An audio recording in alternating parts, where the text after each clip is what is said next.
Welcome to AARP, Arizona Hispanic Connection. Educate. Celebrate. Connect.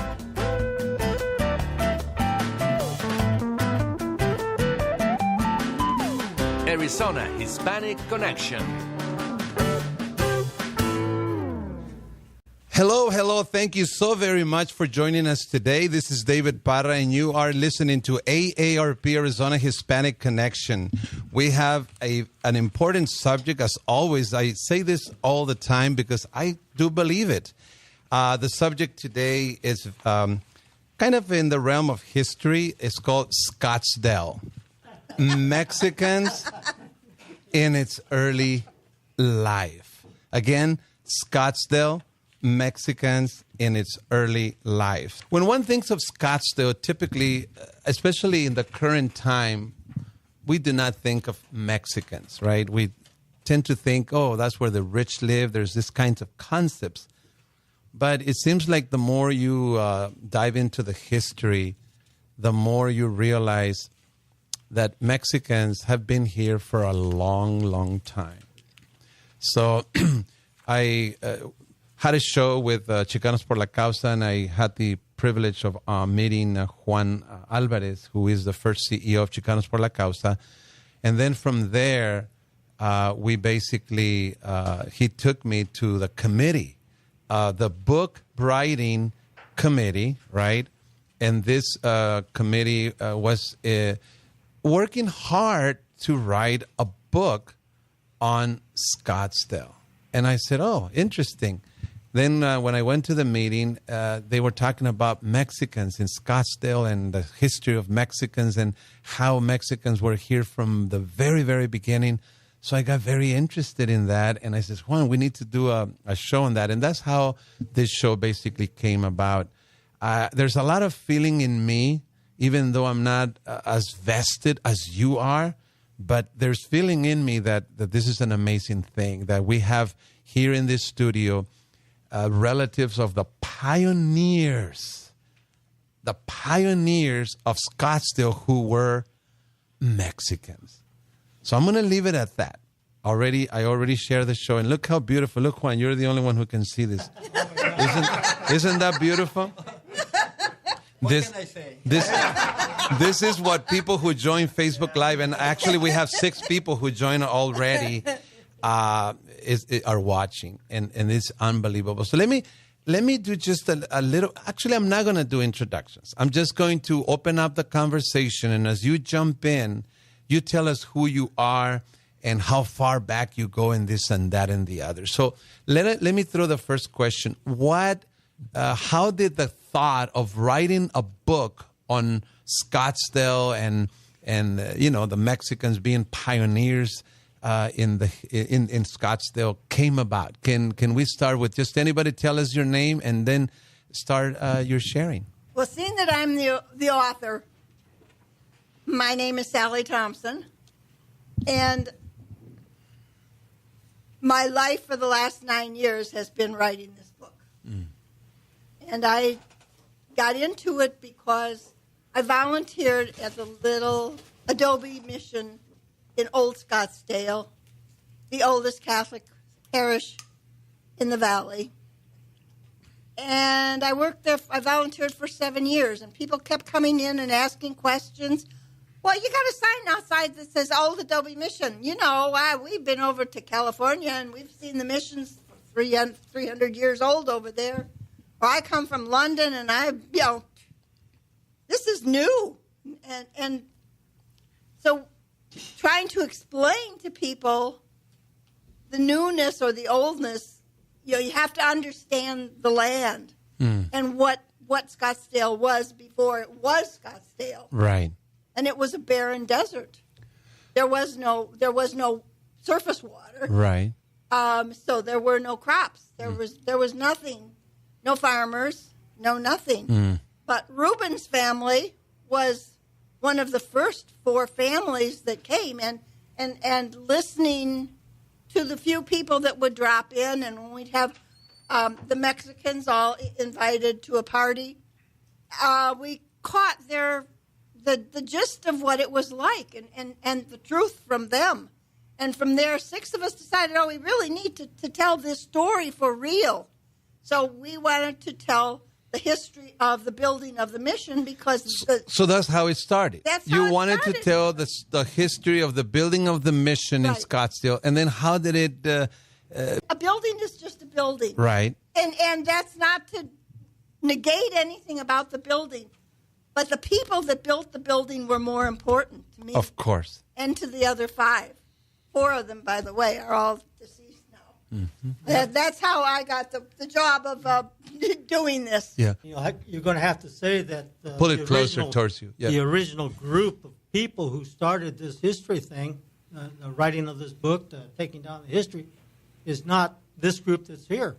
Many of them have moved on in their life, and Sally is the sole survivor, so to say. So those people who passed, they were involved again in trying to write the book about the mission. Writing the book, doing the research. And So there's as you plenty of did the research to write about the mission, that's where you learned that the Mexican community, Mexicans, played. We had a site map that showed all the different locations, all the homesteads. We had research done for the wills, the death certificates, everything relating to the Mexican community. And our main researcher has passed on, but we still have a trove of information that she left for us. Yeah. Okay, let me, just so that before we finish this first segment, everybody kind of shares something. Let's start with you and just tell us what this book means to you. Yes, thank you. Your name? Yeah. My name is Robert Leyva, and my father and my grandmother are from Scottsdale. They grew up there, and therefore I am one of the children that visited my grandmother there in Scottsdale, which was a really enjoying place, and there's a lot of the community there, our other cousins and family members. And I used to go and visit grandmother and, of course, stay there for little long visits and play there at the schoolyard in Scottsdale. And now, of course, we've moved to Phoenix, and Scottsdale has always been there, and it's always been home. And our family has a lot of history there because they came in their early 20s. So, therefore, it's a great honor for me to be here and also even have been learning through these folks that are presently here at the table today of all the information and more information than I ever believed to hear. Right. And so that's an honor for me. Hello, my name is Raquel Leyva. I'm Robert's sister. And as Robert said, we were always going to Scottsdale, probably weekly, to go see our grandmother, our Nana, and got to meet with our cousins and a lot of the friends that they had and played with in the empty lot, which is now, I think, the Civic Center, and right next to the Red Schoolhouse. This means a lot for me. I think it's very important that people know about the history of Scottsdale and how important the people, the pioneers that came and lived through the desert, barren desert, and all the work that had to be done to make it livable.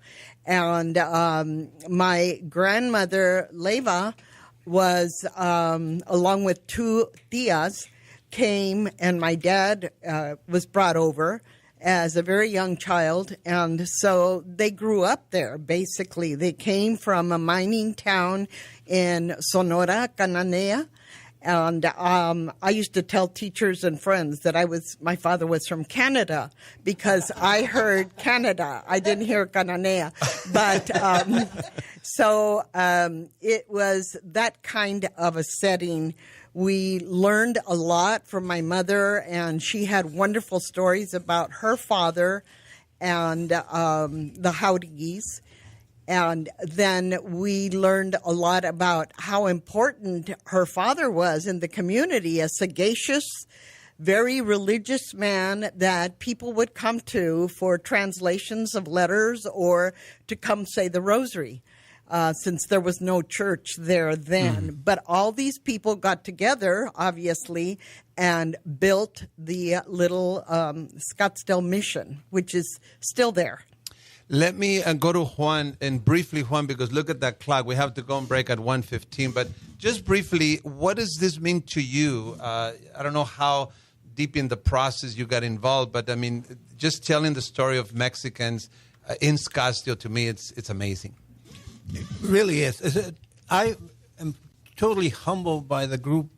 They have accepted me as one of their brothers, and looking from the outside in, they're privileged with having information, giving their testimony to the formation of this book, because they're verified by research, did research, and then all of a sudden they're beginning to look at the research and correct some of the things that they lived, and they're celebrating with me, and I'm totally amazed and honored to have this kind of privilege.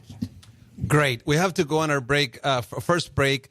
I asked, at what point in history did the Mexican community in Scottsdale begin to pretty much be overshadowed?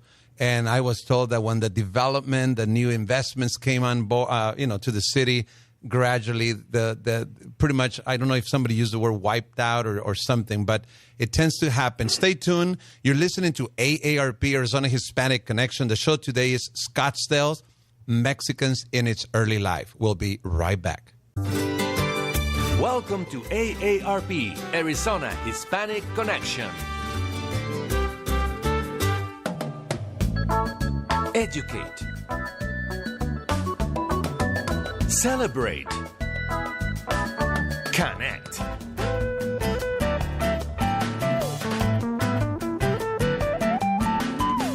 Arizona Hispanic Connection. Thank you. Thank you for staying with us. This is AARP, Arizona Hispanic Connection. The objective of this platform is to educate, to celebrate, and to connect. And I am so glad that through these shows, we educate, we celebrate, and we connect the community. Let us give each one of you who have not spoken to say a few words about what this book and this whole effort about telling the Mexican story within the city of Scottsdale mean. So we can continue here, and then we can go to Nelly and so on. Go ahead. Hello, my name is Ruben Gardella, and I'm a sixth generation of the Gardella family in Scottsdale. My great somewhat back grandfather was one of the founders of the four families. And my dad, Tony Gardella, is 93 years old, and he was a cowboy. He worked He's for still O'Malley. alive. He's still alive. Yes. Yeah. 93. And he was a cowboy, and he worked at O'Malley's for 40-some years, right there where the Galleria is now, which was wiped out by Development? buildings. Yeah, there you go. I got to say something, because when I first interviewed your dad, which is about 5 years ago now, when he talked about O'Malley's and told us how long he had worked there, he said, I guess they must have liked me because I stayed 40 years. I think I was one of the family. Oh, yeah. And I think that says a lot about the Mexicans in Scottsdale and those first families, how they were very close and worked together. And Sally, you were telling me off the air that if you want to see Mexicans who are Americans, this is at least one sample of them, right? Exactly. In every sense. Right. They're all, the people that I've talked to, all were born in the United States. They were all born in Arizona. Mm-hmm. I come from Chicago. True. So let us go to Nelly. So Nelly, what has this meant to you? Being part of this group who is, put in your portion of the history so that this book is written.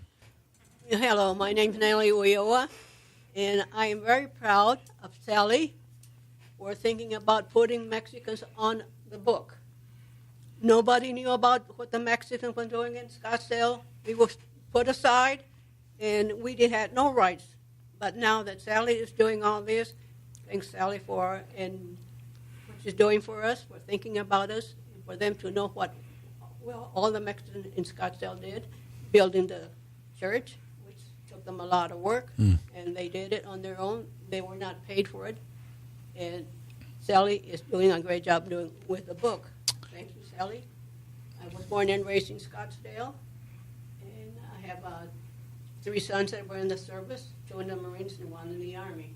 Wow. And I had 3 brothers, 2 brothers in the Navy and 1 in the Marine, and they all served. Mm-hmm. So I'm real proud of what Sally is doing. Thank you, Sally. Without Sally, nobody would have known what this book is all about or what the Mexican did in Scottsdale.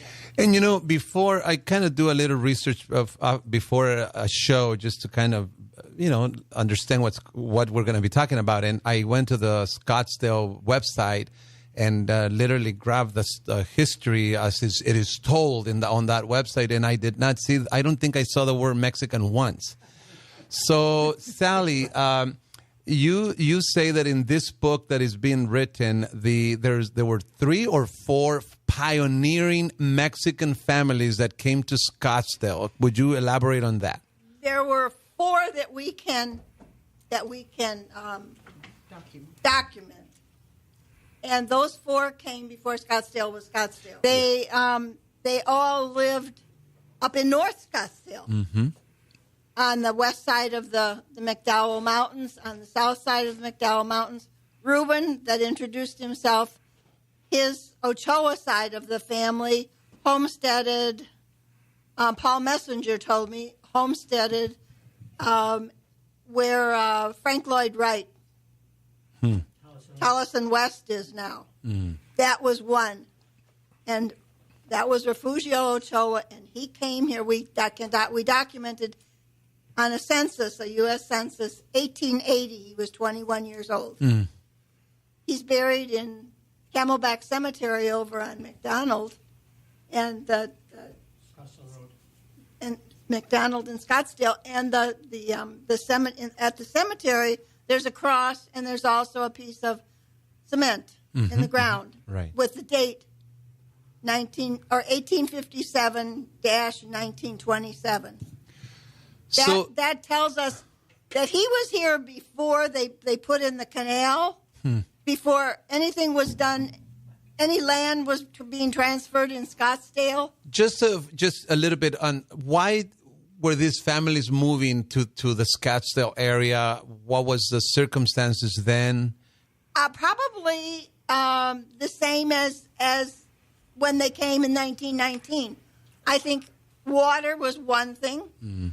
The Indians, the Apaches, were at war. That's why we had Fort McDowell there. And they didn't live on the fort, but they lived around the fort. There were the Ochoas, the Gardeas, the Demerbys, and the Brions. Brions, is that Brion? Briones, yeah. The Briones. Okay. Now, your last name, does it have double L? Depends who's taking it down. It's Gardea. So Gardela. Yeah, Gardea. Gardea or Gardela. Gardella, because it was partly Italian. No, since you're talking, so you're saying that your family is one of those pioneering families. 3 of them. Can you elaborate just the feeling that Well, I didn't find out till I got with this group. I'm the newest guy here, probably. Okay. And my dad was with the group. Okay. But he chickened out, I guess. But he hopes he hears this. But anyways. I would like to meet him. Oh, everybody does. Yeah. You don't have enough time. Okay. No, but I found out through Sally that all his family went back. I knew about the cemetery being there. My dad told me about the cemetery being there. But tell us a little bit about the cemetery. What about it? It's where all the people that didn't have money were buried there. One of our members actually dug a grave for a lady there. So could you say it was more for Mexicans? Oh, yeah. Or not? Yeah, it had to be. Go ahead. Yeah. Well, I'd like to say that little cemetery there on McDonald Drive has 33, I believe, Mexican names out there. And there's some foreign names there, too. But at this time, St. Francis Cemetery was just beginning. It's kind of far away from Scottsdale, so a lot of people that did die in Scottsdale were transferred, by carriage or on the shoulders to the gravesite there at Camelback Cemetery. My brother Ernesto, he helped dig a couple of the graves there. Cruz Medina helped dig some of the graves there. So very hard ground. You can go there and see the cemetery now, and it is a pioneer cemetery in certain aspects. Mm-hmm. And Nellie Ulloa is at the table. And Nellie, do you want to tell them how important this cemetery is to you? Well, the cemetery is very important to me because I have 2 children there, a son and a daughter. And I do everything that I could. When I was with the American Legion, we used to go over there and raise the flags for the veterans and put the wreath on there. Mm-hmm. But my 2 children are there. Amazing. Yeah. So, Sally, the matter of what the Mexican families did with the mission, can you elaborate about the labor, the adobe that was required to build the mission and all that? Well, as Jay said before, before we got on air, 14,000 adobe bricks were built. They each one weighed 50 pounds. 14,000. 14,000. What they didn't use in the church, because that's one of the things that we get conflicting stories on how many bricks. And an architect said no, they couldn't have put that many bricks in there. But what they used those bricks that they had made to build the adobe homes for the Mexicans that were there. When we talk about Mexicans, there were only about 35 families in total. Mexicans or total? Total families. Mexican families? Mexican families. Okay. But by the time now, it's a whole lot. The Ochoas could do it themselves and fill the whole village. Okay. So you're saying that the mission was built 100% by Mexicans. By Mexicans. And Their that labor. mission is still standing. That mission is still standing. They got assistance from Jesse Benton Evans, who was an artist, owned 40 acres of land on Camelback Mountain. Her son came out in the early 1920s because he was ill. Mom had been ill, and she'd been here for 9 years by that time. And after he got part of her land, he built the Jokaki Inn with the assistance of the Mexicans that lived in the community at that time. And those included the Valenzuelas and the Leyvas and the Felixes. Then they all knew one. They were everybody knew everybody else. Jay, what were some of the labor or work that Mexicans were engaged in those days? Okay, back then, a lot of the Mexican labor was brought down to Scottsdale to help the farmers who were growing cotton or whatever else they were doing. So the cattle, the ranches, and whatever. So, like Reuben's grandfather was a big cattleman, cowboy, and Reuben's dad was a cowboy. My dad was more of a adobe craftsman, artist, sculptor, trying to work that way, but he did go out and pick cotton or run the hay bales or whatever, and a lot of the other families, they did what they could. And when the idea of doing the church, the mission, they had this need that they all volunteered. Everybody came in, did what they could do. We had people do stuff that they'd never done before, like Herrera. He went there and did the stained glass. Never done stained glass. He was a tinsmith by trade, and he did all the stained glass windows that were in the church. My uncles went out to the river bottoms, collected the sand to bring over for the mortar that they used. A lot of the materials there was donated by whoever's. Money was collected by everybody who was there. And it's they had. You got to remember too that a lot of this was during Depression time too. Right. So money was very, very, very low in the pockets of people. So they really watched what they were doing. We have to go on our second break, but I want to steal 30 seconds.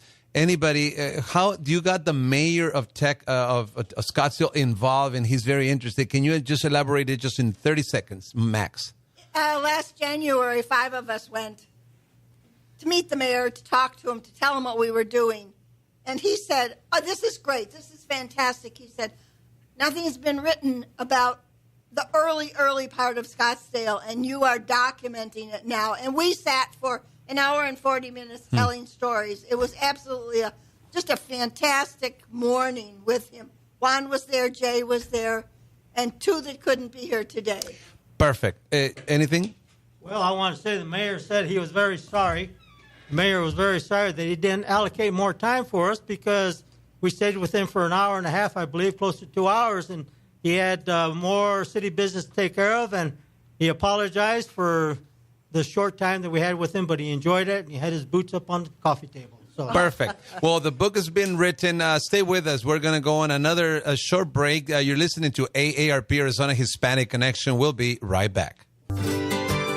Welcome to AARP, Arizona Hispanic Connection. Educate. Celebrate. Connect.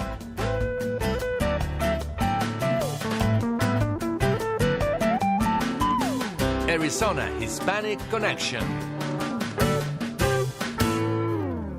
Thank you for staying with us. This is AARP, Arizona Hispanic Connection. The subject today is Scottsdale, Mexicans in its early life. So let's continue to speak about the life of the pioneering families. Obviously, they were hard workers. I mean, that's a given. They were very devoted to religious, if you will. Can we elaborate that? And then if we can move also to education, how was the experience of education? And then we're going to be moving to service, veterans. Go ahead. Yes. I think one of the things that we learned, Robert and I, from our parents was that the people in Scottsdale, and we would hear these stories about how they really were looking to continue their faith. They were very religious, very devout, and they would walk to Tempe to go to Mass, from time to time. Wow. And there were roving priests, if you will. They shared priests because there wasn't an assigned pastor in Scottsdale. There was no church. So they were very devout. They made sure that they would share that opportunity every evening at my mother's house. And they would say the rosary because my grandfather was the one that led the rosary. Like I said earlier, he was a sagacious man, very well schooled, and he knew that people wanted to continue this. And I think that's really what inspired and motivated people. They wanted a place to actually worship and hopefully get their own pastor at one point. So they worked very hard for this mission church. Some of the priests that would come to Scottsdale to give services, where's it going to be? A lot of the people would volunteer their homes for the services, to go out there, collect the flowers or whatever for the decoration of the house for the services. Some of the priests that did come to give Mass were Filipinos and the Filipino priests, and a lot of them saw that the Mexican community was in need of a church. They could feel it, and they suggested to a lot of the community there, says, think about making a church for yourself, because how often would a priest want to come from Phoenix or Tempe, either walking or on horseback or however they did it, and the people in the town, not everybody had a car. So it was footwork. So, and the idea of building a church was put in by, I believe, by the Filipino priests. Education, how, were there schools? Were they going to school? Was education important to Latinos? To the Mexican communities there? I think education was really important. Jay's father was one of the original families that came in 1919. A group of families came from Cananea and settled and pitched tents, or the tents were pitched for them on 2nd Street. And they had the Little Red Schoolhouse was already built, and they went to school there. Jay's dad was 12 years old when he came, according to the book that he wrote. Jay can talk about that in a minute. But he said he went through grammar school and started in high school, but then he realized that he needed to go to work because he learned about all that he could learn at that point. He could speak English. He could do what he needed to do, and he needed to get on with his life. Mm-hmm. And I think that's no different than my father. My father stopped school when he was a freshman in high school because his father died and he had to go to work. Right. So people look down sometimes on people that didn't finish school or didn't go to school, and that's a wrong attitude. I firmly believe that because my grandfather went to third grade and said, I could have made myself something if I would have finished school. Right. But there was no school for him. And yet he had 2 patents done with the United States patent. If I could add something, my mother and her best friend, Dolores Burrell, were the first 2 Mexicans to graduate from Scottsdale High School. And,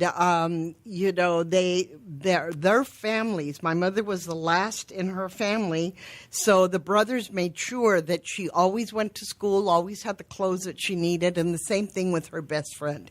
So they were very, very proud, and we were as children. I remember when she got a letter saying we're having a 50th year reunion, you can come to a luncheon and that kind of thing. And Dolores and my mother were going, oh, no, we can't go. We don't have the right clothes and so on and so forth. And, of course, we all said, you're going. And she was so happy that she went. And they did a newspaper article. I was teaching at the time, and people brought me the newspaper article. Did you know your mother was in the article? I think all of us were very proud, and our parents were very proud of making sure that we were all educated because that was the way you succeeded, by having an education. Well, I like to say that my father did graduate out of grade school and did start high school, and eventually dropped out of high school because he's quoted as saying, he says, I have a lot of friends. I run around with these guys and those guys, all the Anglos, he says, but I was never invited to their homes for lunch, or they never come to my place for get-togethers. He says, so I decided that I'm already fluent, speaking Spanish, of course, and speaking English, and endeavored to follow his dream of becoming a sculptor and artist, which he did, and adobe sculptures and whatever, and cement sculptures. Yeah. Go ahead. I just have to say one more thing because I interviewed, as I said before, Ruben's dad, Tony. He told me that he was the last cowboy. And we talked the first time for about 2.5 hours. But he told us at that first interview, when we asked him about education, he said, my mother made us all go to school. Right. He said education was really important to her. Now, she grew up on the desert before there was a Scottsdale, and she went to school in Cave Creek. And I still don't know how she got there because there was no transportation in those days. Right. But education was important. But they couldn't go to school all the time because they had to be out in those cotton fields or in the citrus fields. So a lot of there had to be a lot of movement around to figure out how we were going to get the education that we all need. Right. Okay, what is the miracle of the roses? This is part of the Scottsdale story, and as it relates to Mexicans. As it relates to Mexicans, my father always was a very religious person. I mean, he prayed a lot. He had his good times and bad times. He had his sins and whatever, but in the end, when my grandfather was passing away, my father made a promise to him. He says, I will make a festival or a shrine to Our Lady, because they had prayed to Our Lady coming across Mexico and starting this new life here in Arizona.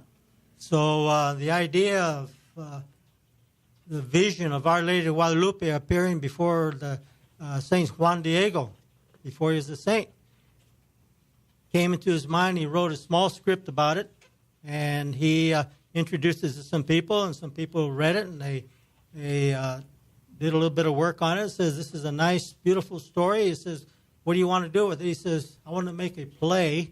I want to show it, demonstrate it to the people. And that's what did happen in 1952, 53, or somewhere around in there.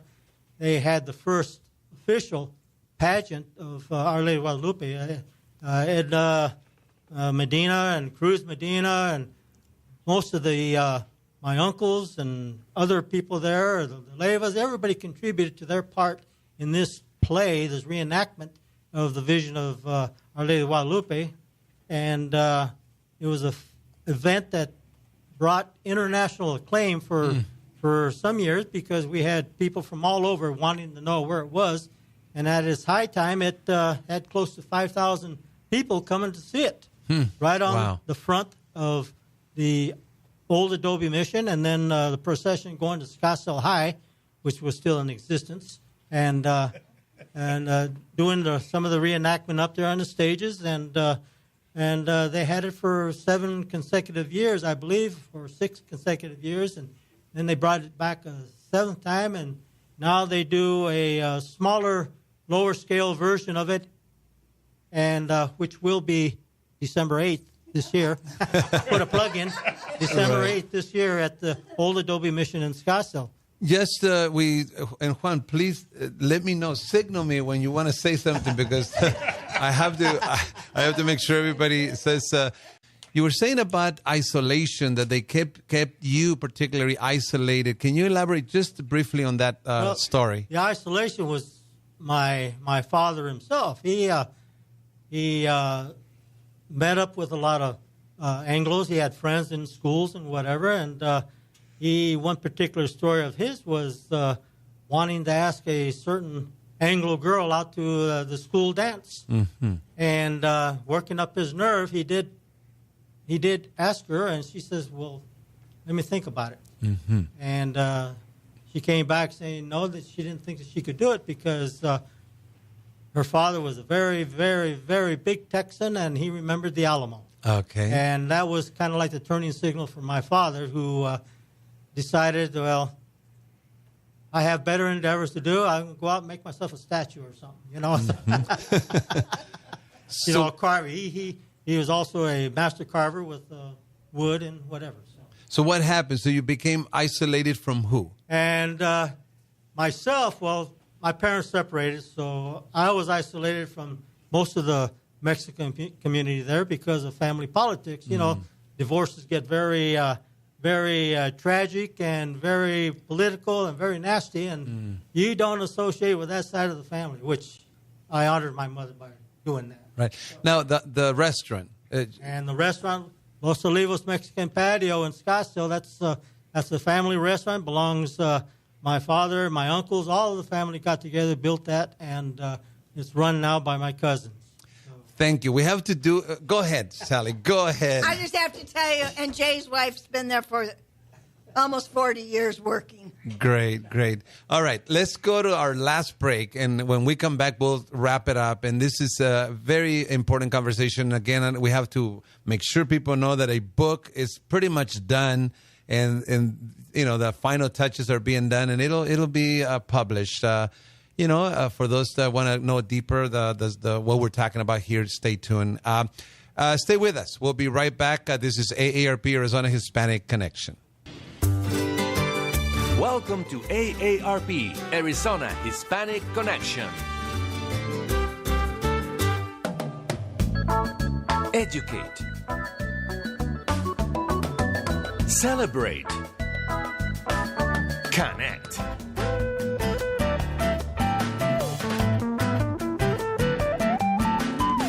Arizona Hispanic Connection.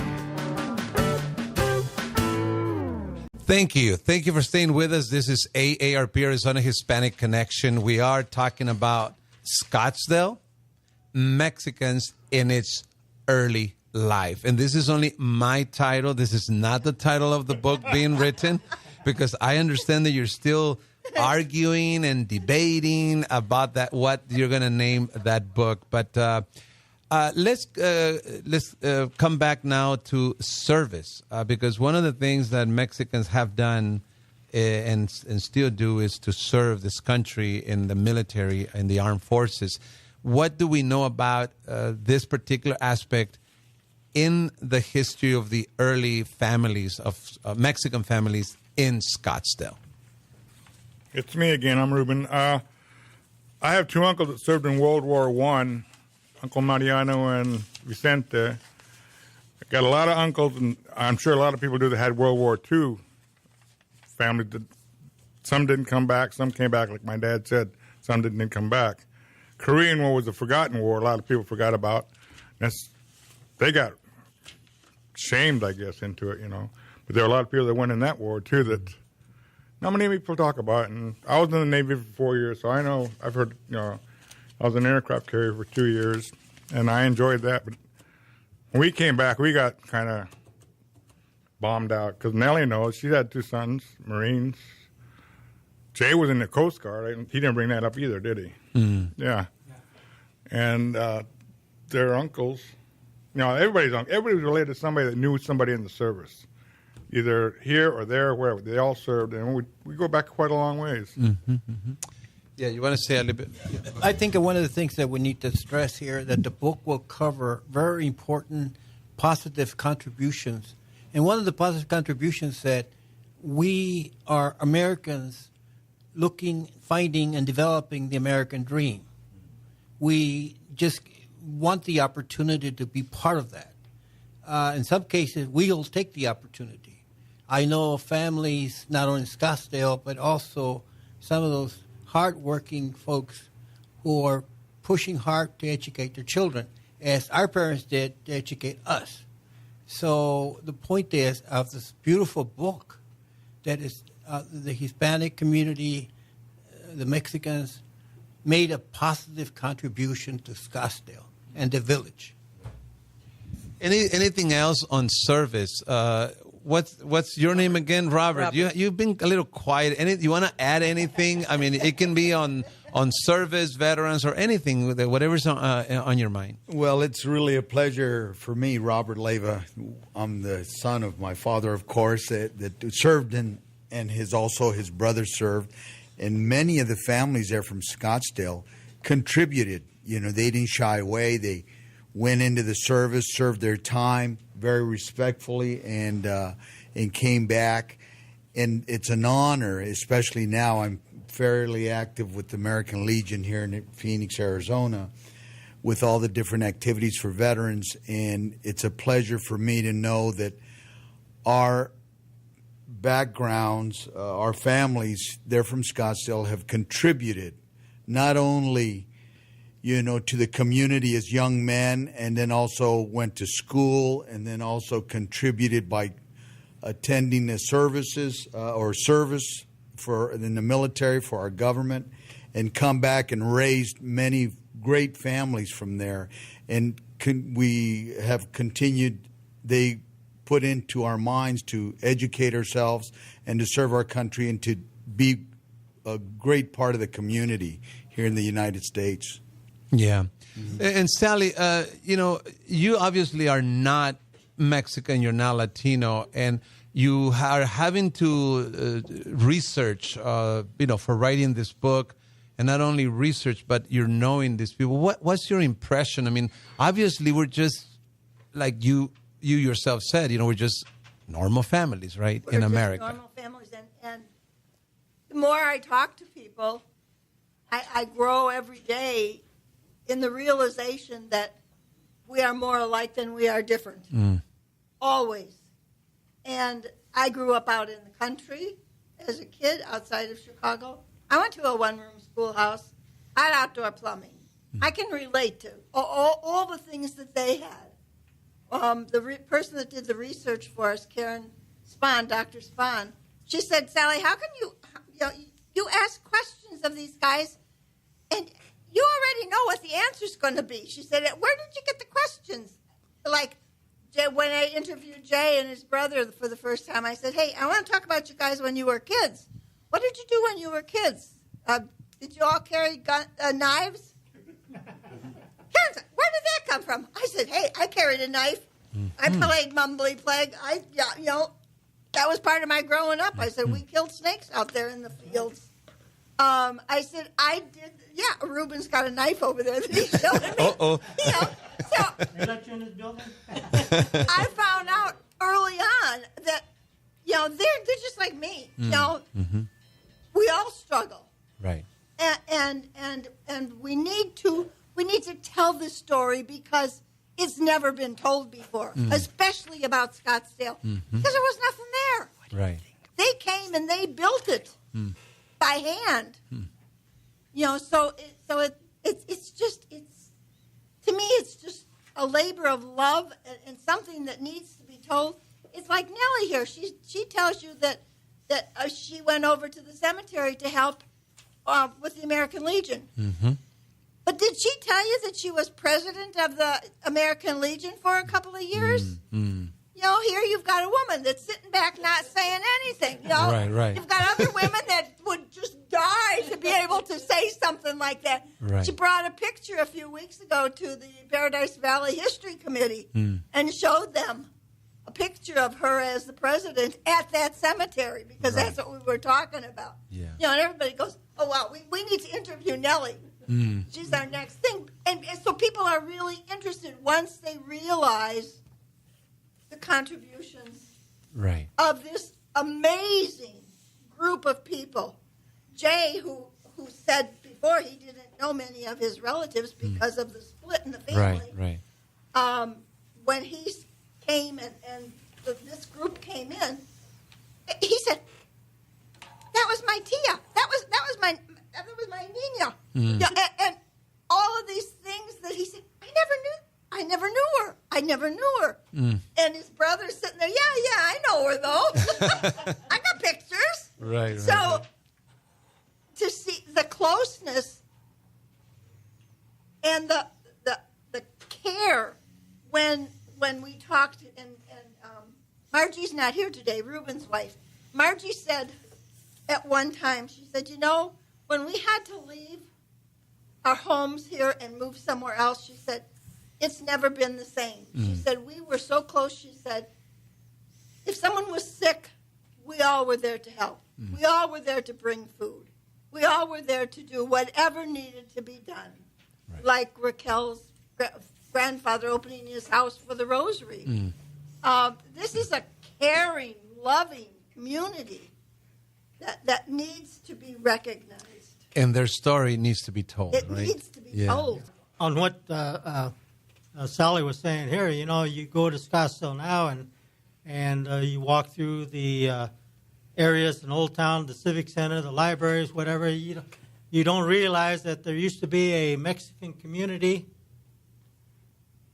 throughout. You know, I mean, it was gigantic, and the music that was played every night by the elders and stuff that you don't hear through the concrete and the library and the Civic Center and whatever. You know, I believe the restaurant Los Olivos and the blacksmith shop and Cavalier blacksmith shop, and I'm trying to think just how many of the old buildings in that one particular corner are still there, and the old Adobe Mission. And some of the storefronts in downtown Scottsdale are still there, but they've gone through all kinds of name changes and whatever. You know, so it's, The old corral. and the old corral, you know. Yeah. Real quick about your dad wrote a book, correct? Right. Just briefly, Right. tell us a little bit about that. All right, the book. Hold it up. Well, I don't know So the camera can see it. if anybody can see it, but it's a book that's very hard to find these days, and it's called Caro Amigo. Caro Dear Friend. Amigo. Caro Amigo. It's the autobiography of Jesus Corral, and he writes about the vision he had for a life doing art, whatever. You know, his brothers, father, grandfathers, all were miners, and the mother decided to move out after a series of mine collapses here and there and whatever, and plus the revolution, and so anyway, his idea of going to America was something that was going to be, the United States was something that was going to be very phenomenal in his life because he admired what he saw in machinery inventions and whatever. My grandmother on my mother's side, well, they came to Phoenix, Scottsdale area because of bad guys, rustlers and killers and desperados and whatever, So their idea of coming to the United States was to get away from that, but all of it, both families had the opportunity to come up and work. That was the main thing, and they were paid, to come up to work. They were given their license to come up to work, and they were given their citizenship. My mother was 80 years old when she became a citizen. Wow. I told her, I said, you better get it done before they deport you. Don't know about this president we got. This is some years back, so I'm not going to name the president. Right.